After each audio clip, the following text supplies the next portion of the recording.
Hello guys, welcome to my channel. So today I'll be showing you how to make this delicious groundnut and afang soup. For those of you who say I don't like groundnut soup, try this and you come back and testify. I had a friend who once told me she doesn't like groundnut soup, but when I made one for her, she said, this one is different. The thing with this is that I use afang and hot leaf. Hot leaf is what the Igbos call uziza. It gives it a very nice flavor. It takes the soup to a whole new level. But before we talk about the recipe, if you've not yet subscribed, please subscribe to my channel for more videos like this. Come and join the family. I'll be happy to have you.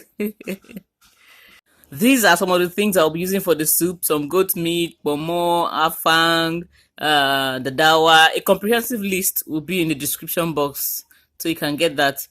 I'm going to put my meats and all that in the pot, season, put some onions and cover, allow them to cook in their liquid so that the seasoning will enter very well. The meat has been cooking for a while, so I'm just going to go ahead and put in some water to cover it and allow it cook until it's ready. This soup requires some liquid, that's why I'm adding water. The meat is ready. I just want it to get a little bit softer, so I'm going to put in my blended pepper mix here. This pepper, onions. The peppers are mixed, yellow and red. I know I like mixing my pepper. It gives a very good flavor. The aroma in here is to die for. I'm going to be cooking the soup in this pot, so I'm just going to turn it to allow me work on my groundnuts in the same pot.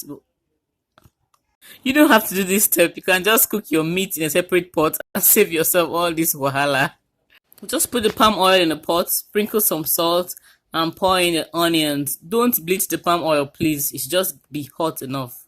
Next, you pour in the blended groundnut. This saves you time. When I was younger, my mom would buy the raw groundnut, fry it before blending it and cooking. But when you just blend it, this will just make it much faster for you. A friend of mine taught me this trick. Just saves me some time, at least some steps. We'll just keep turning this. The goal is for the groundnut to fry, not to burn. So just keep doing this. Don't keep it for too long without stirring it so that your groundnut doesn't burn. We don't want. My groundnut is ready. You can see the color has changed and it's not as clumpy as it was at the beginning. This is because it is ready. It's in here. The smell is like fried groundnut. Someone walking in would think I just fried groundnuts to eat. Well, anyway, that's what I've done right now. I've just fried it while it was blended. Since it's ready, I'm going to pour in my meat stock and the meat inside and let them cook for a while. Just make sure you stir it properly. Everything will be properly incorporated.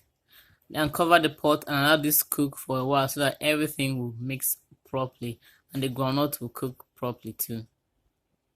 It has been cooking for a while. It is at this point you adjust your seasoning taste and make sure everything is to your liking, because we're going to put the vegetables soon. You can see that it's cooking. There's a little bit of splashing, so you want to be careful. Put in the afang vegetables and stir properly to make sure everything is properly mixed. Next, we're going to put in our hot leaf. It's an aromatic herb. It takes the flavor of this soup to another level. It's also what Igbos call uziza. I added a little bit of palm oil and allowed it to cook for a few more minutes. Our soup is now ready. Now to the best part. Time to eat. If you're not subscribed to my channel, please subscribe. Just click on the subscription button. Click on the notification bell so that you'll be notified whenever new videos are posted. Join the family. Let's grow this channel together. If you tried this soup, please leave a comment in the comment section and let us know how it went. Thank you very much for watching.